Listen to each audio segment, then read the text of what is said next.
Greetings, I am live. And I am scared. What? And let's play a game together. That was abrupt. I was like, my friend just started giggling, and I'm like, So the reason I was giggling was because, and welcome aboard, everyone. Hello. hi, greetings, salutations. Louisa, Irma, and Dr. Barton enter.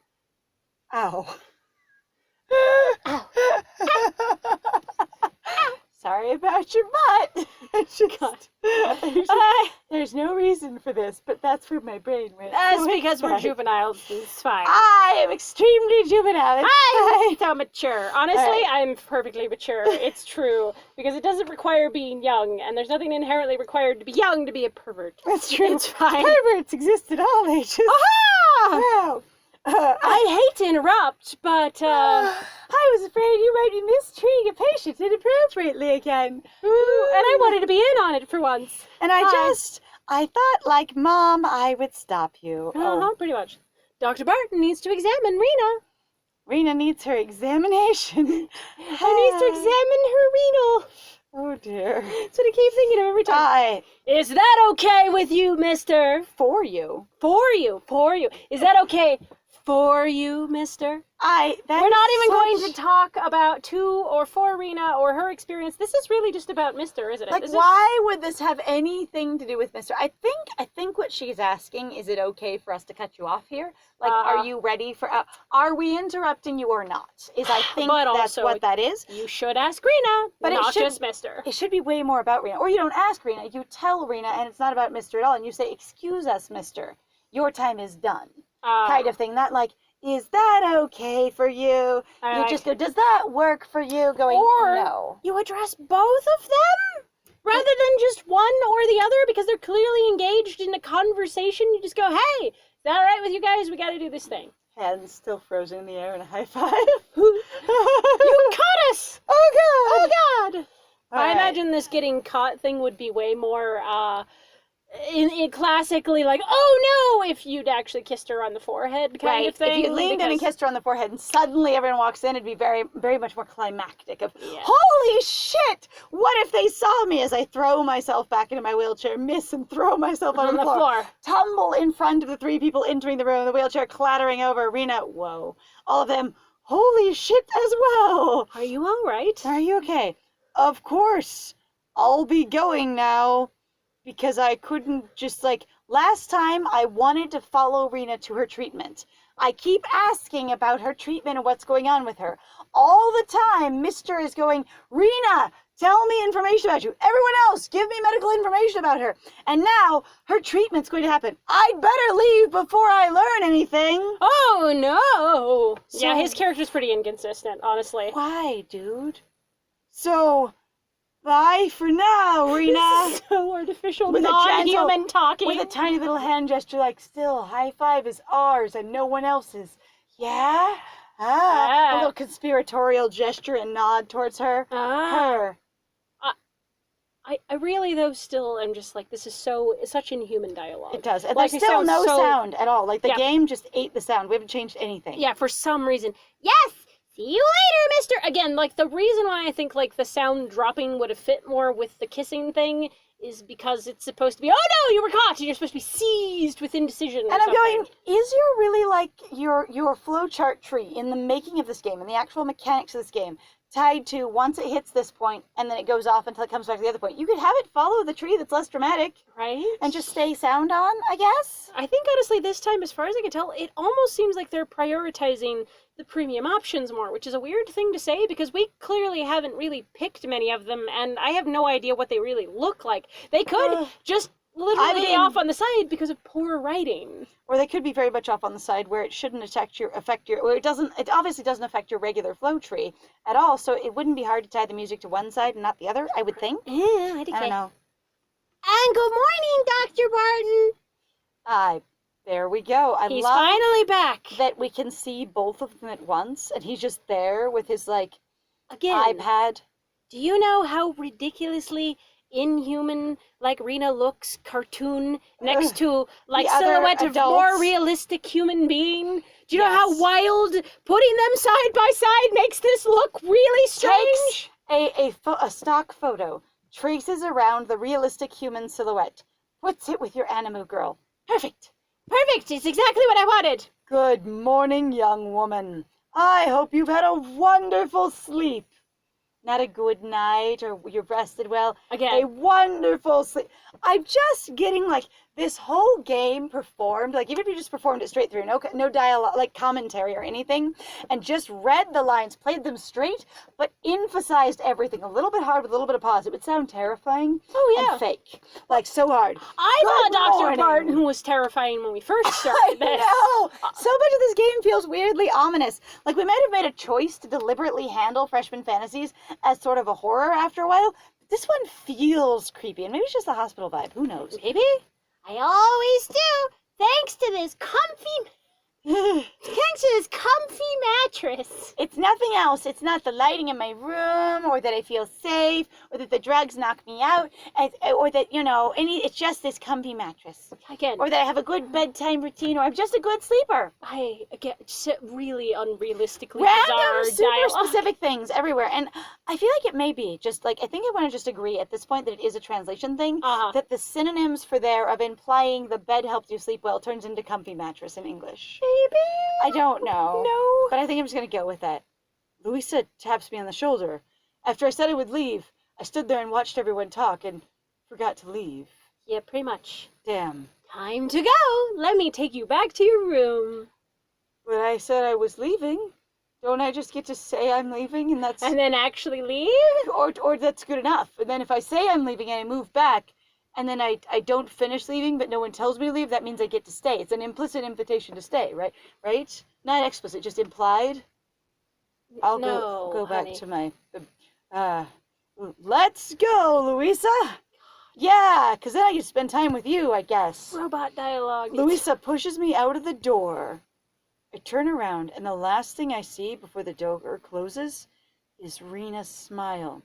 I crane around in my wheelchair while there's a nurse behind me, and I don't notice the boobs practically on top of my head. What I instead see through the elbow of the nurse is Rena's smile as the doctor and her mother encroach upon her space slowly. They just go in for the kill. Go in, Rena. This is fine. I am fine. It's fine. I see you've already met, and now, hang on. Oh Ms. my god. Oh my god! So remember how before we've had characters who are behind us and they suddenly show up in front of us? Louisa hasn't done that. Louisa's actually behind us. Louisa is actually not visible. That's amazing! It's a little bit wild. So they actually show that they do know what they're doing. They're just choosing not to? Or did someone not read it closely enough and didn't know what was going on? I'll say, or a different person edited this section and that was the stylistic choice they made. Oh, God. Going, she's behind you so you wouldn't see her. You've already met Ms. Irma. No, never mind. They were just waiting. They were just going Hey, to the but next that was a dialogue. moment of dialogue. No, that was great. And then suddenly she's there, right? Yep. She's a nice old lady, right? I need to consistently remind how old she is and that she's really old. And by the way, did you know that Rena's probably a menopause baby because her mom's so old? Louisa, you are really stuck on that, aren't you? But I mean, have you seen her face? Like the crinkles and the wrinkles. She's really quite old. Honey, there are a multiple number of diseases or life experience or sometimes just basically people's skin experience where their skin actually sometimes develops what you would consider to make them look kind of old. So Not you're being... like you. You look so young. You're so much prettier than she is and you don't look old at all. Oh, God. But she's just that nice old lady, right? She's a nice old lady. Definitely. Everyone here at Rosewood loves her. And we're really glad she hasn't killed us yet. 'Cause, God, we're trying not to be eaten. She's gone through her whole process of all the other places, but we were warned before she got here. So Someone sent up the flare. I was gonna say they sent up the flare. They lit the beacon. Now all of China knows that she's here. Yep. Now all of China knows she's here. Now all of us knew she was on her way. Ah. I still loved that one little comic of, marketing has lit the beacon. They call for aid. Yes. God, that was So actually good. really funny. Just in the cubicles, this giant pillar of fire. It's just great. All right. Everyone at Rosewood. She makes cakes for everyone. But she didn't give me cakes. Why didn't I get cake? Because you're a child, honey, and you only get muffins. She makes cakes for everyone but me, you mean? I No. still want her food. Are there more muffins? There's a sick joke running around here saying that they want her to always be here because she's exactly like her daughter. And she's stressed because of this sick, inappropriate joke. Uh-huh. So, okay, why is that a sick joke? That's usually an affectionate joke, not like sick, inappropriate. Some people can find it to be kind of sick. I can see where Louisa would be made uncomfortable like that, where she's like, I'd like her to go home. It's terrible that her daughter is here. Like, you're asking basically that we want her daughter to forever be sick and forever be here and forever suffering. Okay, not a sick joke that Irma will always be here, but a sick joke that Rena will always be here, and then therefore we can always get cakes from Irma. Yeah, exactly. Okay, because I was gonna say, like, some people continue visiting the friends they've made at the hospital after they stop being at the hospital or going to the hospital for visits. Like, I have known people who really will, like, I made friends with the nurses while I was visiting such and such patient. Like, one of my relatives was like that, and grandma, and she was just like, I would talk to all the nurses during this experience, and I made such good friends, and so now I just visit every single month, that kind of thing, and I see the same people that work there. So it's like, I get that it's a sick joke if you're implying that Rena will always be sick and always stay here and will never recover, but it doesn't seem like a sick joke to specifically go, and then her mom will always bring us cake forever. Yeah. Like, unless, like, I feel like it's not complete enough. Yeah, it's okay. Which means Rena, too, would always be here, because it's impossible to visit a hospital unless you're visiting a patient that's in the hospital. I also love the fact that they really did have to be extremely explicit, because I just immediately assumed the reason why Louisa really finds that to be a sick joke is because Rena would always have to be here. Okay. And now Mr. has to explicitly go, it's because Rena would also have to be here forever. Which I guess that's a good explanation, because I didn't get that at all. Yeah. Because I was just like, people visit. I've been to hospitals, and then I've actually been, like, to a hospital with my mom one time where somebody comes in and is, like, delivering muffins, and they're like, they do the allergy and diet restrictions and stuff, and they were just like, oh yeah, she comes by every 2 weeks and gives, muffins to the entire floor of whoever can have them, or cupcakes, or cakes, or things like that. Right. And it's like, no one is there that this person is actively visiting. Right. They're just coming to the hospital to visit the nurses and patients. So the thing is that I think after 2001 with 9/11, that really didn't happen as much. Really? Yeah. But I don't know. Because in relation to people going, there might be stuff in the cupcakes. Anthrax envelopes, maybe. Yeah, that too. I don't know. But I was going to say, but the thing was, is like, it would be things, or also where you see someone just visiting the nurse's station and going, oh yeah, she's a friend of the nurses. Not like my personal friend came to visit me, but I've heard that kind of stuff before. Yeah. Also from, the nurse that's in my family. Anyway. Yeah. Would always be here. Again, it's a sick joke. I don't condone that. What is this about? Actually, why you're suddenly being very emotional for reasons. I'm just glad Rena has a loving mother. Your humor is unimportant to me, and your moral stance is also negligent to my opinion. I'm just glad she has a loving mother who's so old. We go inside my room. Yes, perfect. I park my wheelchair next to the bed, which actually seems like Louisa should park my wheelchair next to the bed. But that's okay.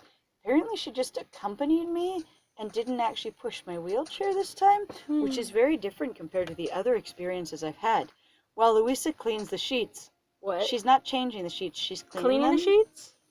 Okay, so that pulls out from one of the little lower cabinets, one of those little tiny washing machines, hooks it up to your sink and plugs it into the wall, strips your bed, puts it in there, and leaves it running on your bed while she stands with you. Right. I assume that's meant to be changes the sheets, or the same as changing the sheets. I was about to say, that sounds like basically somebody who assumes that one and the other sort of are the same, and I'm like, no. Again, I'm just going to assume at this point it's a translation thing. That's where I'm operating from. Yeah. Mister, can I ask a question? You just did, so you must be able to. Now you act more like a kid. Oh, shit. I mean, sure. What's that? Yes, I love it. I love that. How are you liking your stay here? Well, it's got the nicest person in the entire world here, and she's my only friend, plus you and Miki are still really hot, and I haven't thought about my recovery or sport at all lately, so pretty well. I think pretty well. Thanks. Me? I love it, of course. I'd like to move in and never have to leave and deal with the rest of the world ever. I like to continue believing that I don't have parents and that no one out there can ever make me feel uncomfortable or involve me in their meritocracy ever again. And I'm not involved with anyone at all. And what is it that you love about Rosewood? Your beautiful face, and that you don't look old at all. Oh, God. And that, Rena is the nicest person in the whole world, and that Miki's so spicy yet vulnerable. Sex worker, Louisa. Sex worker. It's okay. That's what you are. It's fine. I can't say your boobs. What should I? Oh my God. Can I? What should yep, I answer? I knew this was coming up. We have to say one of the three of them, don't we? There are plenty of things I like about Rosewood. I really liked the garden with flowers and butterflies, and I think I liked the idea of the cafeteria, though I've never eaten there. I can't say I like the food, because I've only eaten candy bars and muffins, really. He did actually say he'd had a breakfast once, though, so I think maybe. Maybe? Maybe. God, I can't tell because, like, the timing But on what's this damn the thing number is wild. one thing I love? Is this going to be the choice at the end of the game? I don't Like, know. is this going to be it? Okay. Unlimited food and drinks? Nurses like you. We don't know any faculties except Dr. Barton. No, facilities. Thank you. I can't Facilities. read. The faculties. It's okay. There's a U in there. If there is going to be faculties. I know, but it's right above unlimited, so I there know. was a U in it. My friend, If superimposing. you ever want a breakdown of how dyslexia works with me, I will totally do it. Like, when we start streaming, I will totally, if anyone asks, I will break it down. It's a trip. It's fine. All it's right. an experience. So the facilities, like, that has a couple of different floors, and assumably an elevator, because I always seem to be in stairwells, and the outdoors, the indoors, and you know what? I feel like the only thing he's talked about is nurses, so for character-wise, it has to be nurses. Yeah. Like, I appreciate that this might be nodding towards her, but, like, I feel like that's what he would say.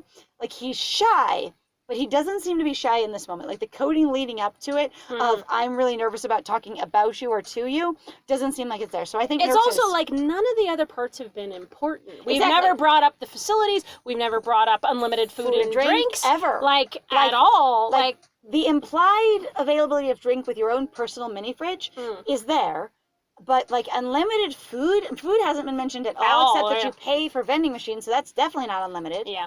I'll say so, and we haven't mentioned much about him being interested or liking the facilities, only that he's kind of there in them. So I think the only logical answer for this character is nurses like you. Yeah. Nurses like you. Oh, what? You're doing your job really well. It's going to be a super meta moment, but the fact that you are so good at making me feel comfortable and looking hot, that's all I like about this place. Yep. That's what we're here for. The nurses are the best part of Rosewood. You and Miki are what make this hospital and carry it. You too. I don't even have to say the nurses. I could just say you and Miki are the best part of Rosewood because you're the only nurses here. You make everyone else that I've never seen feel at home. And I know that because I assume that they feel at home as I do. So I don't actually know that, but I'm extrapolating it. I mean, you're not just here for eye candy, despite Rosewood's reputation. And I know that you know that you're professionally here for eye candy, and that that's all anyone ever talks about. But it's not just that you're hot and sexy because of your bodies. You're actually people with minds and personalities, and you actually do things. You don't just look hot. Considering the context that we've given this of going, this is a sex worker hospital, like, part of me is just sitting here laughing because I've heard these arguments going, no, but you're such a good, nice, sweet person. And they're like, but I like sex. I am enjoying my job of doing sex is my job. You know like, I what? get so tired of watching sometimes sex workers, like professional sex workers who are escorts or whatever it might be, and just being like, I like this thing. I get all these people trying to save me, air quotes, from the horribleness that is your life. And I actually watched somebody just go off and going like, it's stuff like, you know, in your life where you were traumatized or abused, and some of them are like, yeah, I was traumatized and abused, but it doesn't mean that I don't like sex, or that I don't like basically feeling validated validated through a sexual experience, or that that's a thing that I like to do to enjoy my life or my day. This doesn't mean that I have an unhealthy relationship with my body, regardless of whatever my past might have been. And also, it doesn't require that I have a bad past to be interested in sex. Excuse you. And it's like when they say, you know, do what you love, like that's the job, career, dream in our society kind of thing, right? There are some people that are like, well, I really like some pieces or a lot of sex. And it doesn't mean like I like a specific thing in sex. I like everything about sex, but it can be like, I really like getting other people flustered and turned on, which is a sexual thing. So like phone sex is amazing for me. I just have fun and it's interesting all freaking day. Yeah. And it's great. Or other people going as an escort where I don't actually have sex, but I'm implied to be sexually available at all times. Playing the edge of that line where you just get to flirt and talk about, you know, and basically be sexually involved, but only through conversation and like proximal context is really fun for me. Or some people just going, I love how different people approach sex. It's interesting and fascinating. So as someone who does sex work in a bedroom that is full on physical sex, I think this is so interesting and fun and cool. Like people can just like it. And they can go, because I like sex, I was also interested in doing it as a job, because why not get paid for something you enjoy? That is also why I think this is even funnier in regards to how your main character is like, no, but they're so pretty or gorgeous or beautiful, or look at all these fantastic, capable women. Like, my God, my dude, you literally set this up as basically a fetish otome game. Right. And you're obsessed with this, and I'm like, there's this weird level of now I must backwards justify my fetish, and going, no?